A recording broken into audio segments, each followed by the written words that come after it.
All right, well, welcome everybody, and thank you for joining us today for the first of our NHACC Lunch and Learn on the recycling series. My name is Barbara Richter. I'm the Executive Director at the New Hampshire Association of Conservation Commissions. And for those of you who may not know, NHACC is a nonprofit organization working to support commissions so that they can be successful in protecting our local natural resources. So today's program is Recycling 101, the what, where, why, and how behind recycling in New Hampshire. So we'll take a look at the challenges and possible solutions for solid waste in New Hampshire. But before we begin, just a few quick reminders.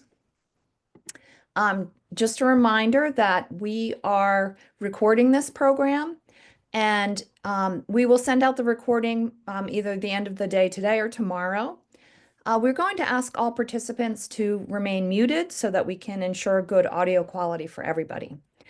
And we do invite you to ask questions, but we ask you to hold your questions till the end of the program, or you can put them in the chat box at the bottom of your screen as kind of holders until we get to the end of the program.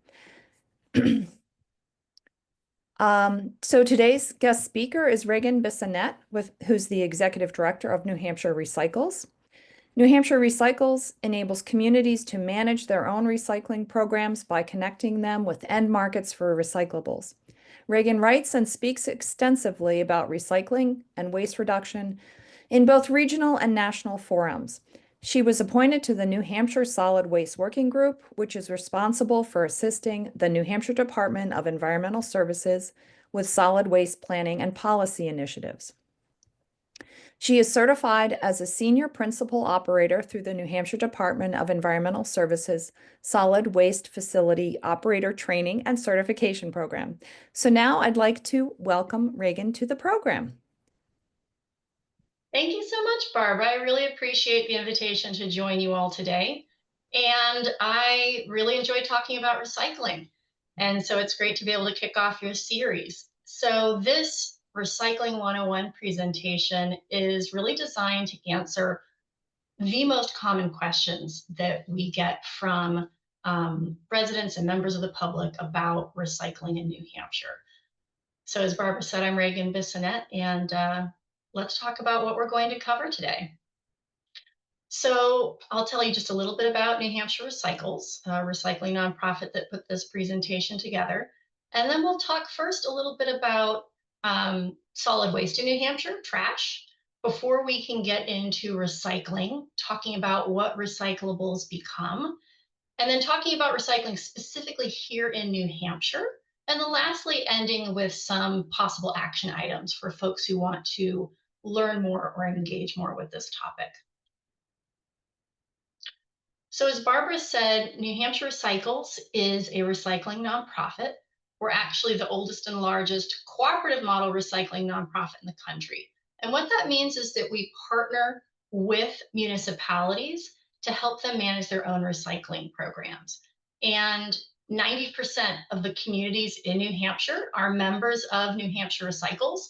And so that means that probably most of you on the call today, your communities are members of our organization, whether you were aware of that or not.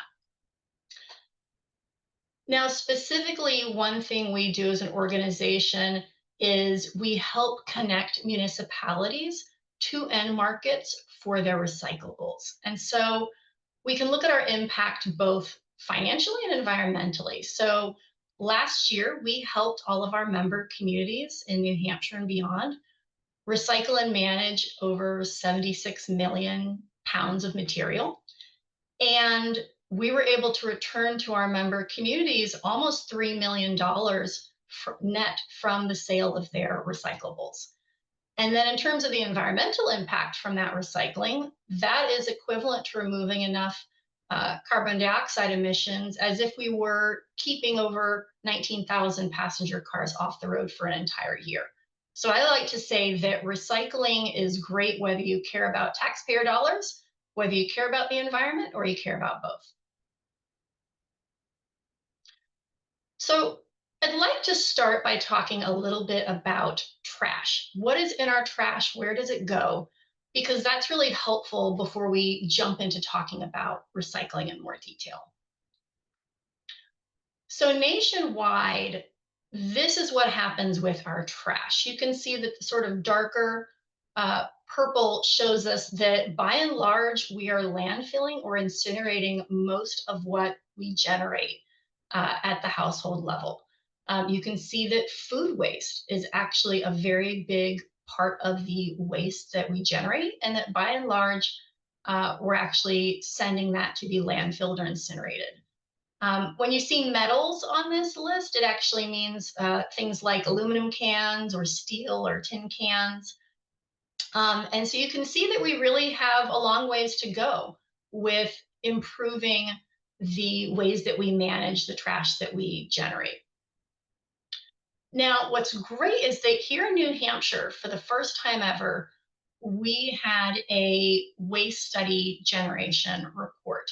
And what it does is it actually tells us specifically what is in the trash that we are landfilling in this state.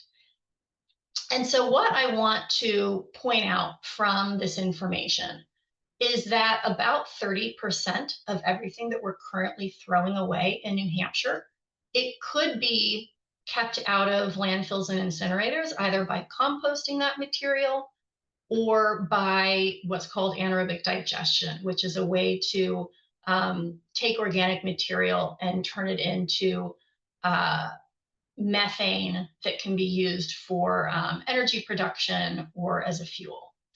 And then also, what we see when we look at what's disposed of in the trash in New Hampshire is that we could be recycling almost 32% of that material.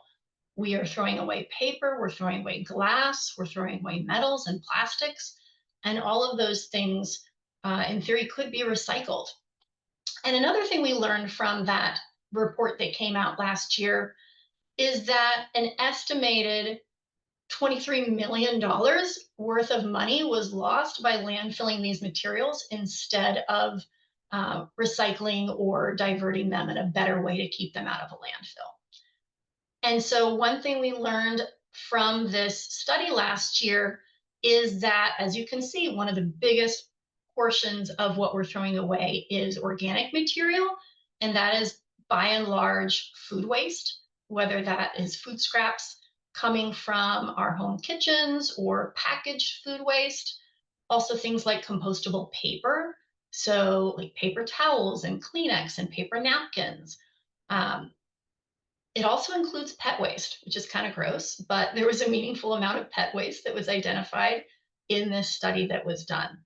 So this gives you a sense of what we could be doing to improve our recycling and organics management in the state of New Hampshire. Now, when we look at what our opportunities are for managing waste in New Hampshire, I think it's helpful to understand that we have 6 active landfills. 3 of those can take waste from anywhere, whether it's in or out of state.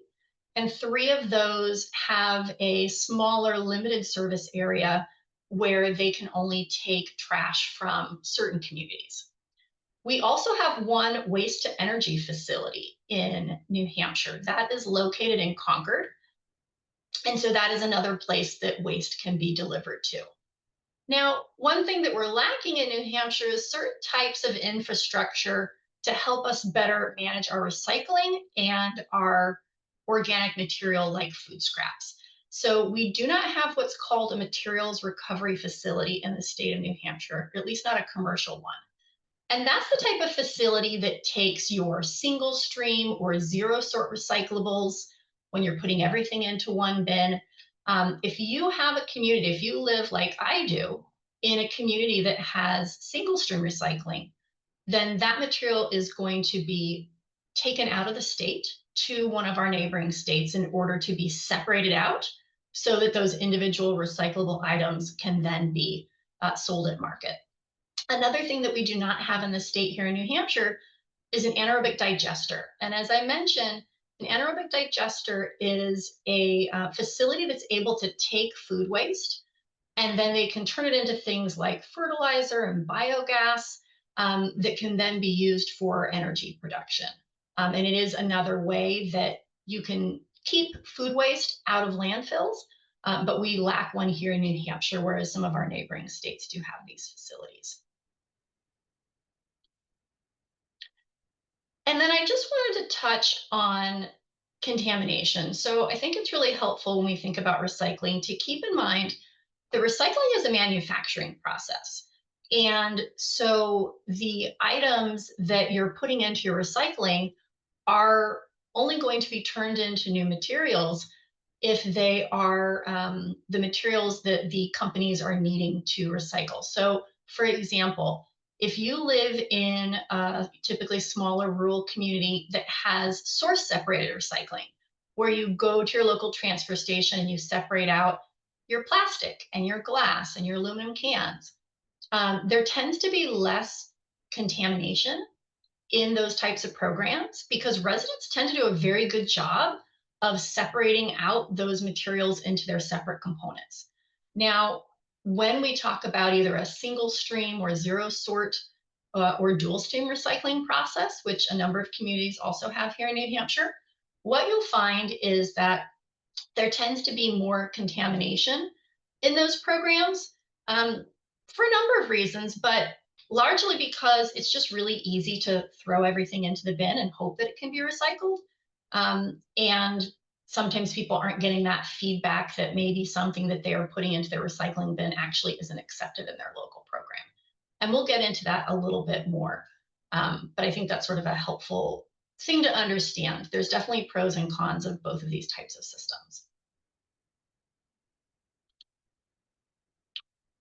So let's take a look at statewide recycling here in New Hampshire.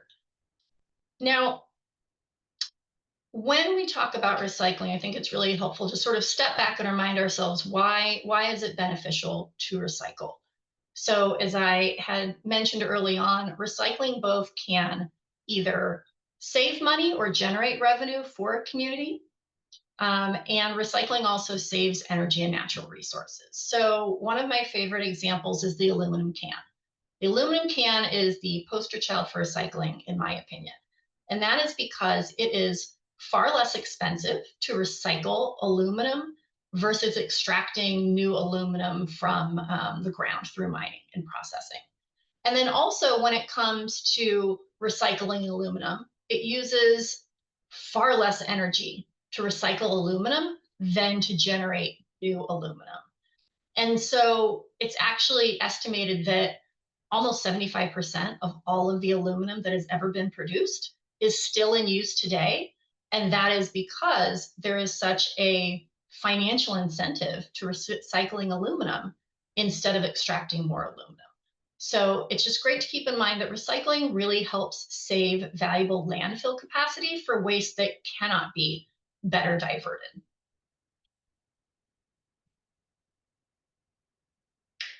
So I touched on this before, but what we see is three common types of recycling programs in New Hampshire. And if we were in person, I would be asking for a show of hands. But what we know is that we have communities that have single stream recycling in New Hampshire, also referred to as zero sort. I live in the city of Concord, and all of our recycling goes into one bin, and then it is taken away and separated out at what we call a materials recovery facility. We also have dual stream recycling in New Hampshire. This is less common than it used to be, but there are communities that put their paper and cardboard in one recycling bin, and then their containers, like their plastic and metal and glass, go in a separate bin prior to collection.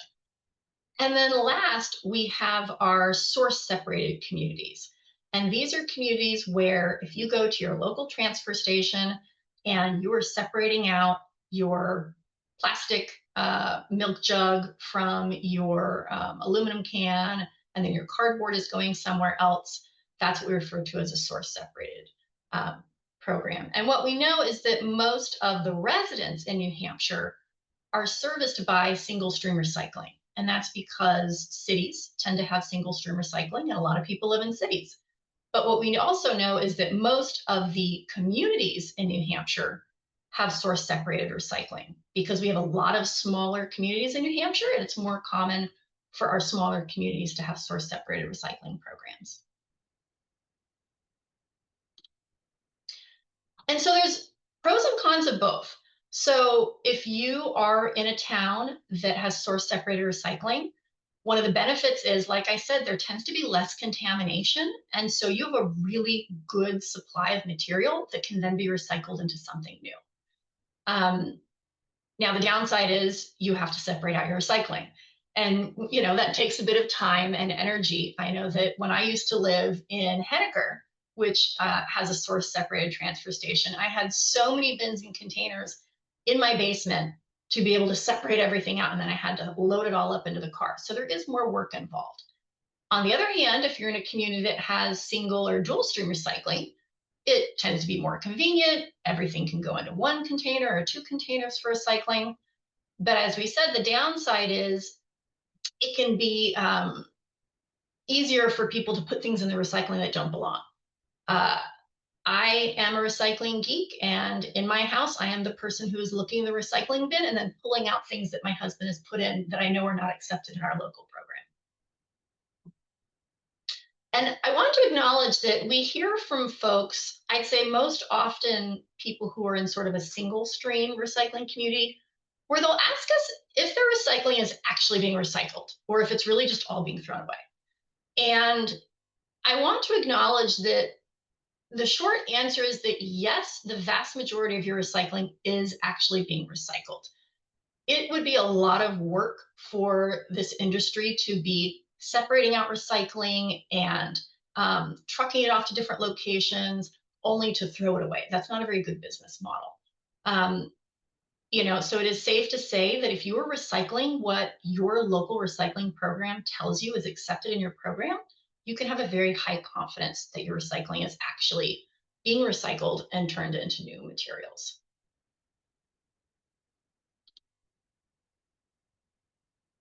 So a benefit of recycling is both that communities can either generate revenue from the sale of their recyclables, like source separated recycling programs, or recycling can be a valuable cost avoidance for communities. So for example, if you are recycling cardboard in your community, not only can your community make some money from the sale of that cardboard, then also your community does not have to pay the cost to throw away that cardboard. So there are some dual benefits there.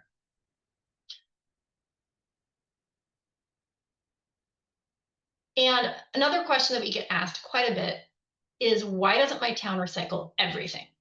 And so if you are in a single stream community, then often you are sort of recycling everything. You're able to put a lot of things in your recycling bin.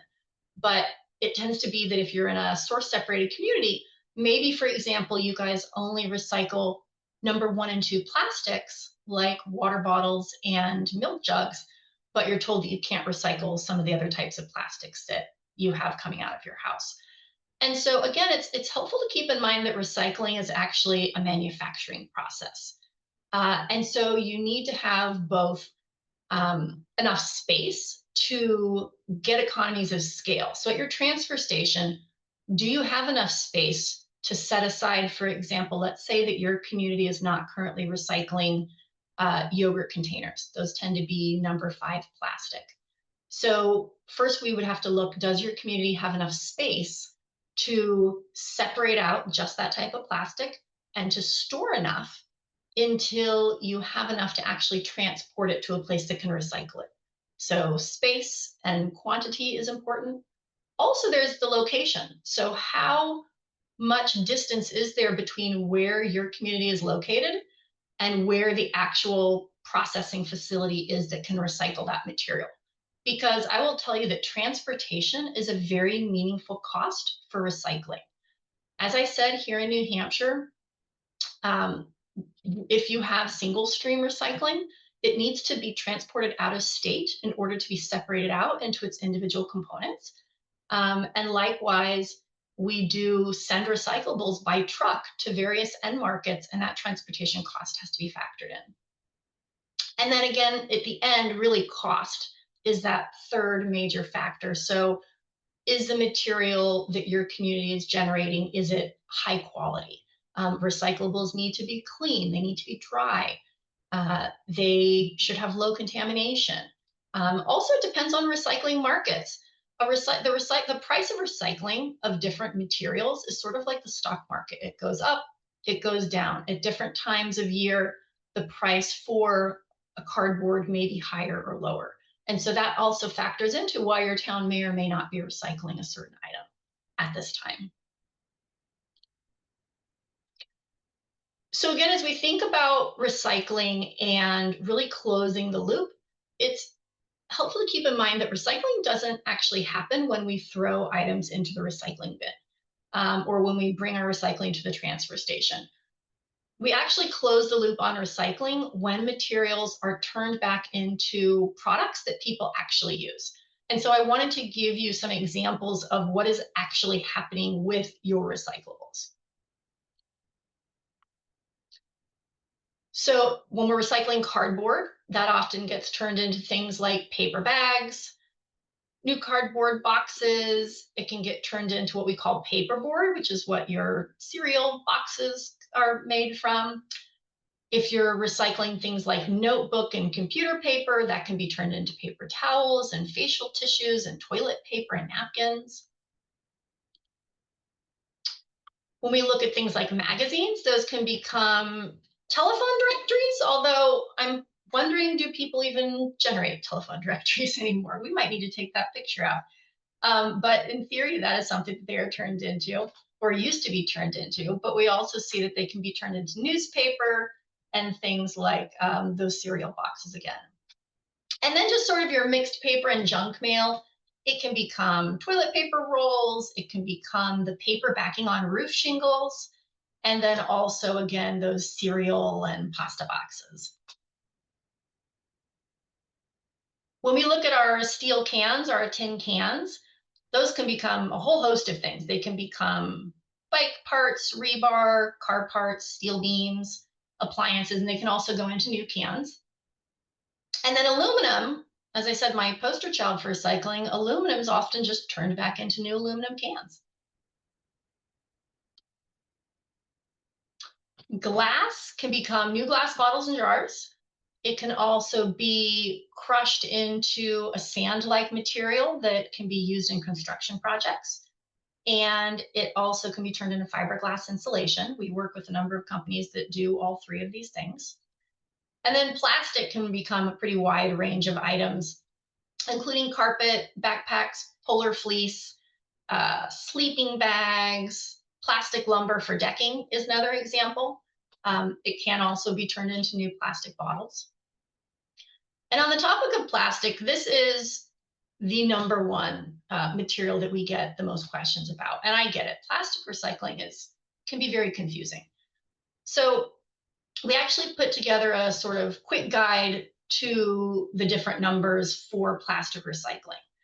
And what we basically say is that when you're talking about looking at that little chasing arrows symbol, I want to clarify that it's sometimes called a recycling symbol. It does not mean that something is automatically recyclable. What it is it's a clue that tells you the type of plastic that you're dealing with. And it can help you determine whether or not that item might be able to be recycled in your community. But you really need to look at what your local community accepts. So that recycling chasing arrow symbol is not, there's no regulations on it. It could be printed on any plastic, even if that plastic can't be recycled. But in general, what we can say is if you have something that's a number 1 or a number 2 plastic, especially if it's a bottle, a jug, or a tub, those tend to be highly recyclable. So for example, a number 1 plastic would be like your clear water bottle, plastic water bottle. A number 2 plastic would be something like a milk or a juice jug. And so there are very ready recycling markets for those items. Now, plastics that have a 4, a 5, or a 6 on them, it really is helpful to touch base with your local community because this includes things like styrofoam packaging. There are some communities in New Hampshire that are recycling styrofoam packaging as a special item. Also, number 4, plastics. That tends to be your plastic grocery bags or your plastic dry cleaning bags. And while your municipality may or may not collect those items, you can often take them to a local grocery store to have those recycled. And the last ones, if you see a number 3 or a number 7, by and large, those are not typically accepted in recycling programs. That can include things like dirty food trays or cooking oil containers or disposable foodware. Those tend to not be recycled. So some folks find this as sort of a helpful snapshot. But what I always say is the most important thing you can do is, when in doubt, check with your own local community to see what they accept in their program. So let's talk a little bit about some of the data that we have related to recycling right here in New Hampshire. So in New Hampshire, we do have a state law that requires that every town either needs to provide a facility to manage solid waste for its residents, or it needs to make sure its residents have access to a facility somewhere else. So some of you may live in a community where you and a neighboring town might share a recycling center, and that is totally fine. But what we find here in New Hampshire is that about 85% of all the communities here have their own individual municipal recycling program. And a lot of those are in really, really small rural communities. So while some communities do sort of partner up, often communities have their own individual recycling center that they are managing.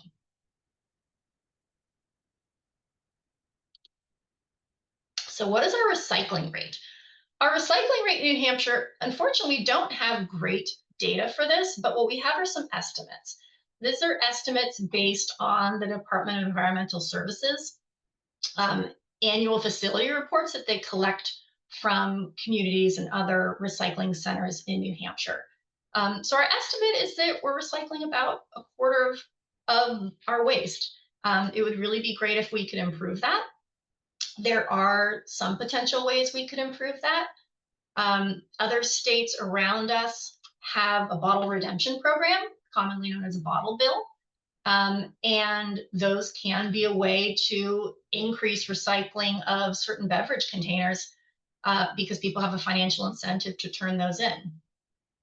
We also have, there are laws called extended producer responsibility laws that some other states have that require whoever is producing the material to basically pay to make sure it can be responsibly recycled. So for an example is paint. Some of our neighboring states have sort of a paint take back program where residents are able to recycle their paint for free instead of needing to manage it on their own. And those are just 2 examples of things that we've seen in other states that we don't currently have in effect here in New Hampshire. Now, this is one of my favorite slides that really provides some transparency as an example to where recycling is actually going. So New Hampshire Recycles works with the city of Keene, and we help them manage a number of their recyclables. And what I can tell you is that in the past year, their aluminum cans went to a company in Massachusetts. Their plastics went to a company in Michigan. Their electronics went to an electronics recycling company in New Hampshire. We sent their glass to a company in Canada, in Quebec. Their scrap metal went to a Massachusetts company. Their mixed paper went to a mill in Georgia. Their cardboard went to Massachusetts. Their steel cans went to Massachusetts, and their tires also went to a Massachusetts-based company. So when people ask, is my recycling actually getting recycled? If your community works with us for their recycling, we have this type of transparency that we have access to. And that's why I have a lot of confidence that recycling is actually happening in our communities. And while most of the recycling companies we work with are based in New England, we do have several companies that are actively recycling based right in New Hampshire. So I'll give you 2 examples. We have an electronics recycling company that has facilities in Hudson and Merrimack. And we work with communities who are sending their electronics there to be sorted and separated and shredded, and then valuable materials can be recovered. And then we also work with a number of communities who send their cardboard to a mill in Claremont, New Hampshire, where that cardboard is made into large sheets of craft paper for brown paper grocery bags.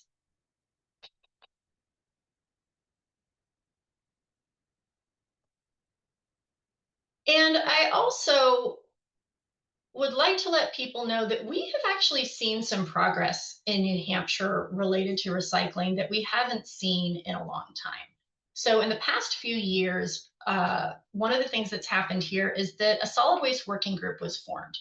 This is a group that was formed by um, the state legislature.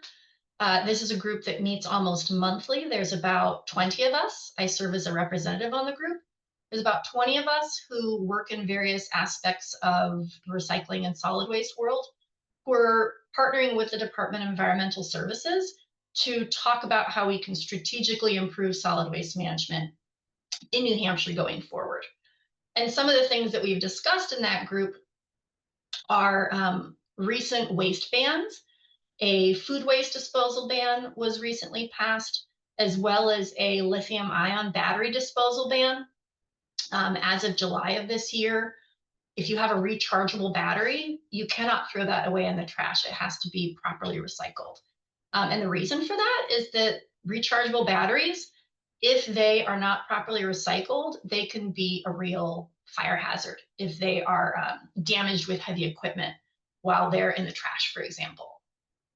We are also seeing in New Hampshire for the first time ever, there are going to be grants available for municipalities and nonprofits and businesses to help them improve their recycling, to help them start composting or otherwise managing food waste. And that's a really great development that we haven't seen before. And then, as I mentioned, we had that waste characterization study that showed us what is actually in the trash that we're disposing of in New Hampshire. And soon we're also going to have a study that is going to show us which entities are generating the most food waste. So are there, say, hospitals or universities or large scale businesses that are generating so much food waste that we want to work with them to help them not just put that into a landfill, but send it elsewhere to maybe be composted. And so as we wrap up and get ready to open up for Q&A, I just wanted to share a few examples of what you all can do as next steps as individuals if you are interested in getting more engaged with recycling and waste reduction in New Hampshire.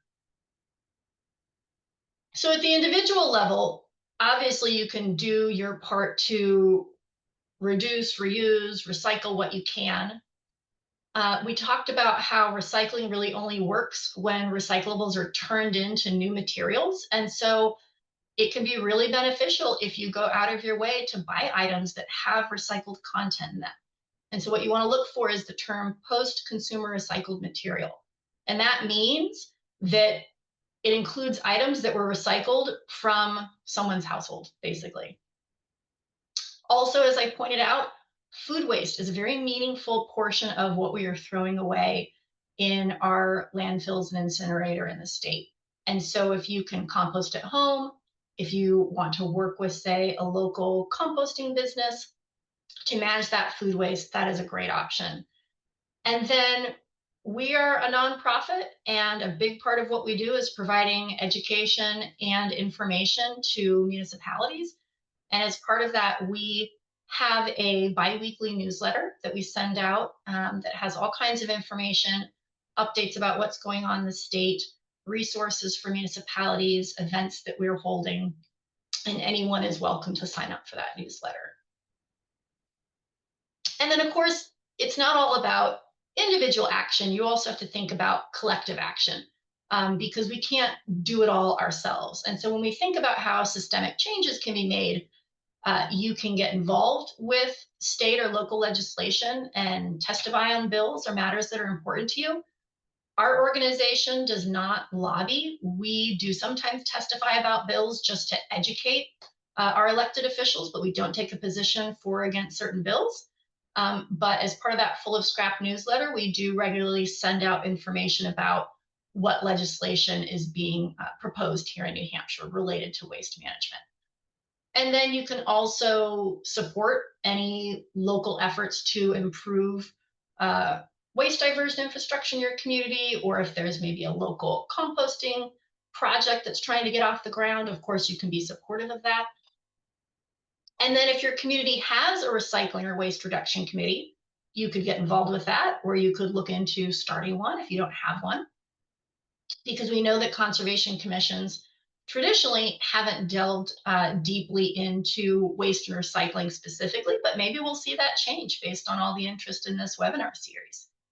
And then lastly, at your place of business, or if you're engaged with any other local groups, you can look into creating a green team, basically taking the time to think about how you could improve recycling, reduce food waste, and those kinds of steps as well. So I've got my contact, or well, we have our contact information here, and I know Barbara is going to be sending out mine after this webinar is over. And then also, I wanted to let folks know that we have an event coming up on October 22nd. It will be at the Rocks property in Bethlehem, New Hampshire. And this is a free one-day event where open to residents, where we are going to provide a bus tour to a local recycling facility. We are going to be providing a lunchtime version of this Recycling101 presentation in case you know anyone else who might want to attend. We've also had people coming to multiples of these if you would like to come back. And then also we'll be doing a much more extended question and answer session all about recycling at this event. So if anyone's interested in that, you can learn more on our website. And then I'll also be sending just a brief recycling review to Barbara to send out to you all, or we've got a QR code here. We always love to get people's feedback and hear about what you've learned from these types of presentations. And with that, I would love to open up to any and all questions as much time as we have, because honestly, the Q&A is my favorite part. Great, Reagan. Thank you so much. That was a wonderful overview of what's happening with recycling in New Hampshire. And clearly, I think we can do better. So it's good to have this group here.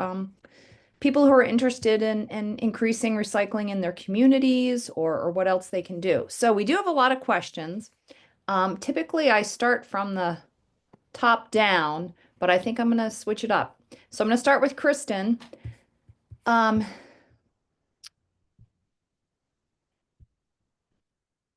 So let's see. Sorry, we're getting a lot of questions coming in. So Lynn says, I work with our local transfer station as a conservation commission for our town. And can I send the recording to them to watch? Yes, absolutely. You can share this recording with other commission members or other any other town officials you think would be interested. So as a boater, the wrap is used, the wrap most used gets tossed. What are options for getting this reused? So that's Joseph. And you're also welcome to unmute because you might want to explain, is it the wrap that you wrap boats in for the winter? Yes, I'm sorry. It's the white, you typically see it as white. I've had a hard time. I haven't found anybody that in New Hampshire that does recycle it. The marina I am at does have, looks like this year they're going to use this bio wrap, which is different, but still, I don't know how successful that would be. Yes, thanks for that. Boat wrap is a tricky one. So technically, it can be recycled. It's a plastic film. And years ago, our organization actually received a grant where we tried to set up a pilot program for boat shrink wrap recycling. And we had a number of marinas participate. And we were able to sort of accumulate enough boat wrap and get it to a company to recycle it. But the problem was it was not financially sustainable for the long term, because the cost of getting that material transported to the nearest place that would take it to recycle it was too great.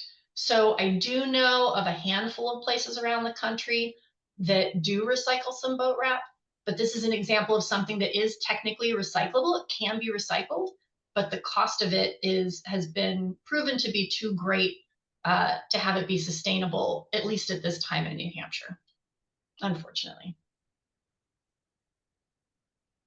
All right, Kristen asks, can you please speak a bit more about the role and relationship New Hampshire Recycles has with Keene? Sure. So we are a membership-based nonprofit. We were founded over 40 years ago. And what that means is that we have communities join our organization as members. And as part of that membership, we not only provide a lot of educational and technical assistance resources, but we actually help them get connected to end markets for recycling. So for the city of Keene, they are a member of our organization, and we have a long relationship with them. So when they have a certain amount, enough cardboard stored to fill a tractor trailer load, they contact us, and we make sure that we're getting them the best pricing for that cardboard by sending it to one of the cardboard recycling companies that we work with. And so we do that for all of those materials that I listed. So whenever they have plastic to recycle, they're reaching out to us and we're getting that to a plastics recycling company. When they have enough aluminum cans that are ready to get recycled, they're reaching out to us and we're getting that to a company that recycles aluminum cans. And this is sort of the cooperative style model that we have as an organization, because Keene is a relatively large community here in New Hampshire, but there are a lot of smaller communities that would have difficulty accessing those recycling markets and getting the best pricing if they weren't able to sort of pool their resources together under our umbrella. All right, we have a question about composting. Are there any programs to buy bins or composters to sell to residents at cost? Does this help encourage people to recycle or compost? Yes. So for many years, our organization had a compost bin sale program. And every year we would buy compost bins in bulk. And honestly, what we found in more recent years is that there are enough places where you can buy compost bins, whether it's at your local Home Depot, or you're even ordering online. And we were finding that there were enough outlets that really the price benefit of doing it through our cooperative program was starting to disappear. And so we found that that was a program we decided to stop offering directly because there are enough options for people to get them on their own. But getting a backyard compost bin is a great option for composting and keeping material out of our landfills. I have 2 recycling bins at my house. They work great. They don't require a lot of effort. And there are also local businesses that provide composting, like food scrap pickup services or even drop-off services. And we actually have a map on our website that shows all the sort of farms and businesses and companies that we're aware of in New Hampshire that provide that type of residential service. And that's a really great development because we didn't used to have a number of options like we do now. Yeah, there's a lot of great ways to compost, and it's really pretty easy once you get going. So a good first step. So another question from Lynn said, our town gathers plastics all in one bin and then bales it and puts it in the trash. So what is needed to help start recycling? And I think you kind of commented on this before, saying that we're all a little unsure of how much of this recycling really is getting used and recycled, or is it just being thrown in the trash? Right. So, and in that case, it's good that it sounds like the town is being transparent with its residents. And so they are still asking people to separate those plastics. What is happening right now is there are communities that do a 1 through 7 plastic bale. And we do have vendors that will accept those 1 through 7 plastic bales and recycle them. Right now, the market price for that is pretty low.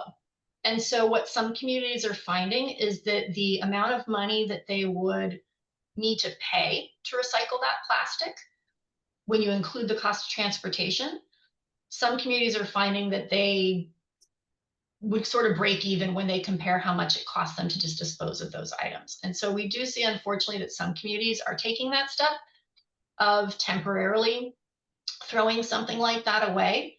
But what I would say is, if your community is a member of ours, you can ask your transfer station staff to please reach out to us, and we're happy to meet with them and look specifically at the financials for your program and see if we could find a way to make this work. It really is so specific to each community, but it could either be looking at possibly separating out those plastics and just having 1 and 2 plastics that you recycle and then throwing away the rest, or it could be looking to see if maybe the price has changed to make it more favorable for your community to continue recycling that 1 through 7 plastic.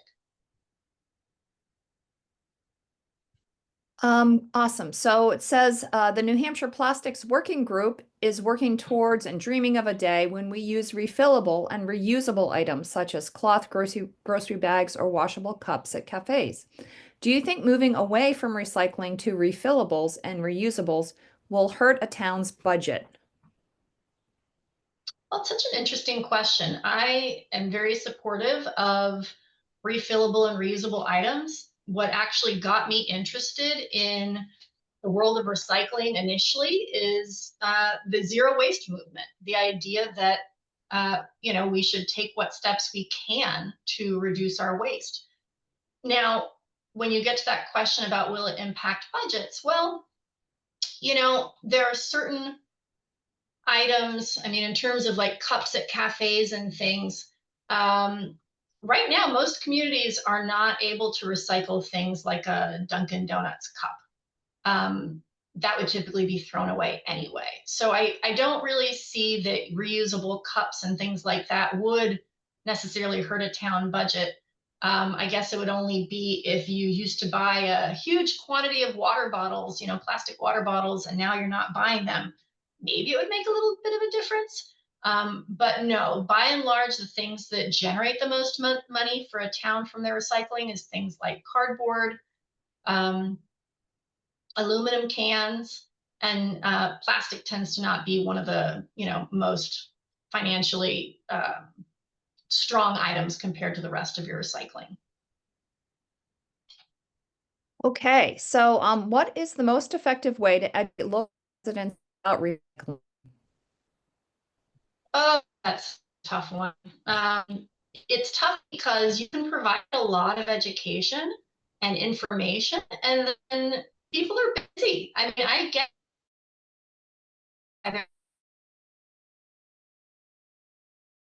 they want to see that these things leave their house and go away and don't, stink up their kitchen.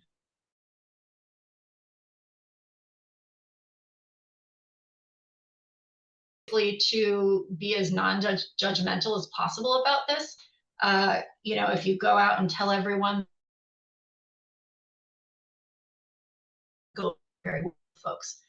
So one thing is we do work to provide sort of this clear, transparent information about recycling through these Recycling 101 presentations.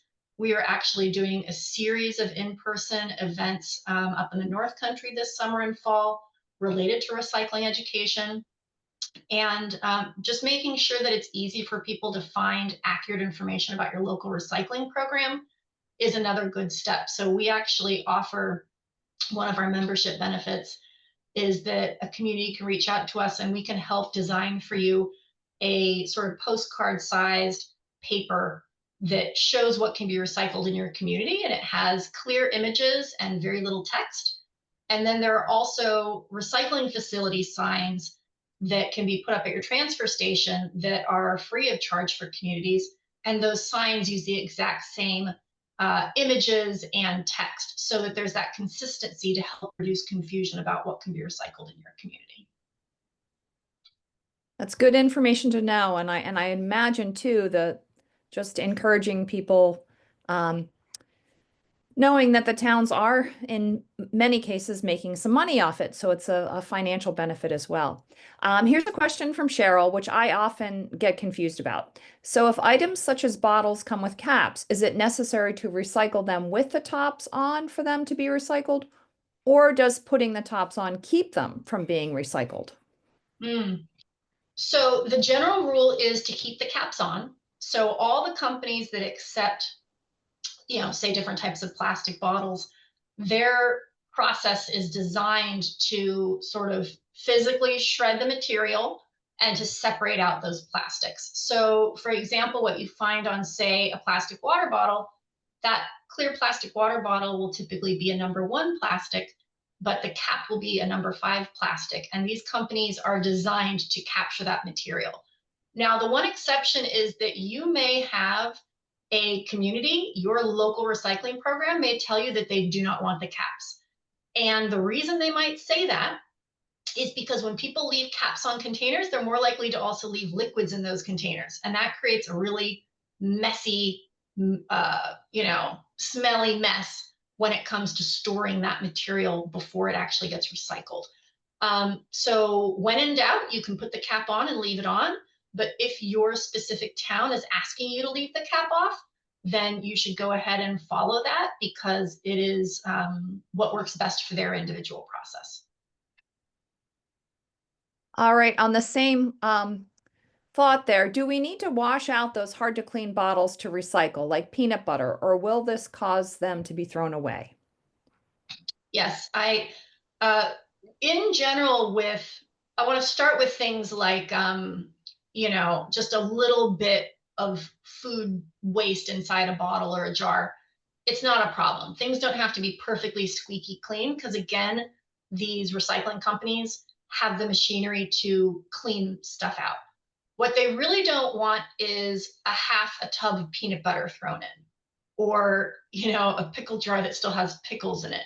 That just makes for a really gross recycling process. What I will say is that with something like peanut butter, I personally do scrape out as much as I can. And if I've done a really good job scraping out what I can, I put the cap on and I put it in my recycling bin, and that's fine. Some of my family members maybe finish that peanut butter jar and they're not quite as picky as me. Maybe I would toss it in the dishwasher just because I already have a load of dishes to wash. But it does not have to be spotless. We're really more concerned about there being meaningful amounts of food still in these containers. Awesome. Okay, I was wondering if it would make sense to start educating kids with a recycling class at school so they grow up with knowledge about recycling. So we used to have for many years a school recycling club. And this school recycling club was most active, I would say, in the 2000s. And that was when recycling was sort of more new and exciting. And we had educators in schools who were excited to bring recycling to their schools. What we have seen over time is that one, uh, schools tend to be interested if they're going to do sort of a sustainability related education. They're often wanting to look at the bigger picture. They don't just want to talk about recycling, but they often want to look at energy efficiency and things like that. So we do not currently have a school recycling club. We ended up pausing that during COVID because unfortunately we could not get into schools. The other trend we've seen is that schools are being asked to do a lot. And so while we can offer those types of services, if there isn't that one champion in the school who really wants to, bring in a recycling team or a sustainability team, we found it can be really hard to actually provide schools that want those services. So I think it's wonderful. And I do know of some other groups that are available to provide recycling education in schools. We have resources on our website, but at this time we don't provide direct to school education. However, we have worked with a number of our communities to provide information so that municipal staff who work at the transfer station can either go to a school and talk to students or can invite students to come to their transfer station and take a tour. And we have resources to help them plan for education like that. Awesome. All right, so we are seeing recycling tipping fees close to double the cost for solid waste. Is this a trend that is occurring statewide? So I'm guessing that the person asking this question probably is in a community that has curbside single stream recycling. I have certainly not seen close to double between the cost to recycle and the cost to dispose of trash. But we certainly have seen that when you take into account the cost of collecting all the material curbside and then to get it recycled, we are currently seeing that for those communities, it tends to cost them a little bit more to recycle than to throw away their material. And that is unfortunate, but the reason we're seeing that trend is that right now, recycling markets pricing are a little bit depressed in many areas. For example, the price for cardboard has gone down compared to what it was this time last year. And we're really at that question where we're waiting to see if this is sort of a sign of what's happening with the economy to come, because actually cardboard recycling tends to be a leading indicator for the economy, because if people are buying a lot less things off of Amazon, for example, to come to their house, then there's less cardboard to recycle. And there's less demand to create new cardboard. So we have seen that some difference for those curbside single stream communities. I haven't been hearing double though. That's a pretty significant difference. What I will say is that we continue to see the cost of trash disposal go up.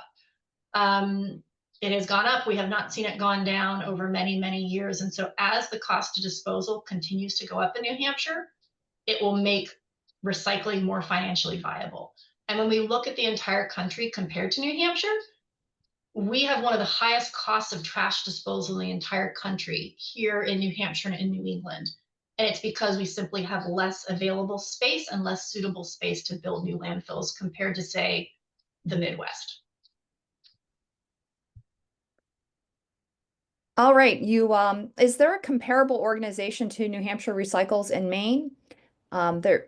This person, Lisa's very impressed by all the services you offer to New Hampshire communities.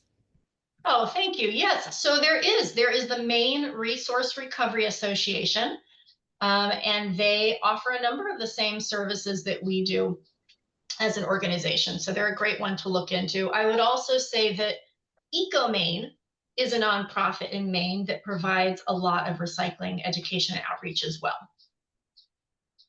All right, and then just a comment and we'll finish up here.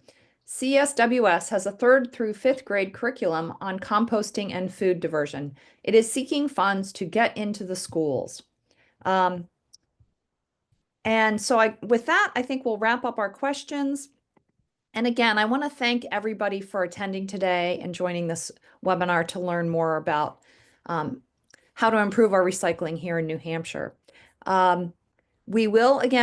We're recording this program and I'm going to send the link to everybody who has registered. So please feel free to share this link with others in your commission, in your town, your neighbor, whoever's really interested in recycling. So I do also want to mention this is the first in a series of webinars that's focused on options to reduce waste here in New Hampshire. Coming up on October 8th, we have Foam Recycling Reimagined. And talks about a regional collaboration for foam recycling. Then on October 22nd, we have Clothing Waste Conversation and Community that talks about options for recycling clothing. And then to wrap it up, we have Zero Waste and Reuse Strategies That Work. That'll be Wednesday, November 5th. And these are all at noon on Zoom. I will be sending the links to register for these programs if you're not already signed up, and along with the additional resources and the links here that you see in Reagan's PowerPoint. So thank you all for joining us. Thank you, Reagan. Again, great information. It's a really good start to this webinar series, and I look forward to seeing you all in some upcoming programs. So have a great afternoon. And feel free to reach out if you didn't get your question answered or if you think of something else later in the week and you want some answers. We'll be happy to help out. All right. Thank you all. Have a good afternoon.